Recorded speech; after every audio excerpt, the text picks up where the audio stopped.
Tnediet wirja tal-arti bl-isem Refraction li tinkludi xogħlijiet minn diversi artisti mill-komunità LGBTIQ internazzjonali u lokali li qed timmarka l-ftuħ tal-Malta Pride 2021. Din se tibqa' tintwera fi spazju kreattiv għal 6 ġimgħat.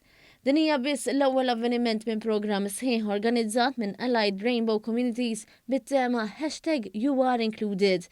Il-President tal-ARC Clayton Merċi qal li t-tema ta' din is-sena taċċenna l-importanza li għavolja mxejna l-qoddim f'dan il-qasam għatem ħafna xogħol xi jsir fejn tidħol edukazzjoni, saħħa, attitudnijiet u fl-identità tal-ġeneru.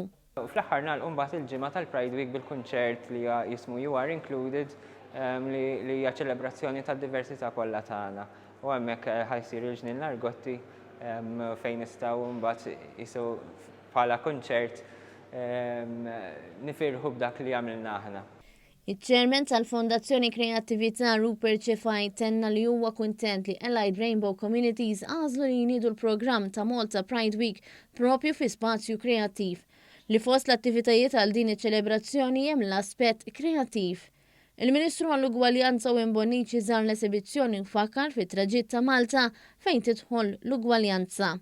Fl-aħħar snin sar ħafna xogħol biex il-pajjiż ikompli iħaddan fiħdanu id-diversità u llum aħna qegħdin fuq qudiemnet fid-dinja fejn jidħol ir-rispett tal-persuni LGBTIQ imma rridu nkomplu naħdmu biex nilqu iktar imħuħ u qlub ta' nies dwar il-bżonn illi d-diversità tkun xi ħaġa pożittiva illi issaħħaħ is-soċjetà tagħna. Il-Ministru għall-Arti Jose Herrera qal l-ispazju kreattiv ġie stabbilit sabiex jenfasizza l-libertà tal-artisti u l-kreattivi tagħna. Dan il-forum josu japprezza diversità bisħieħ.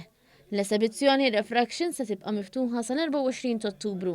Aktar avvenimenti se jkunu mniżla fuq is-sit maltapride.org.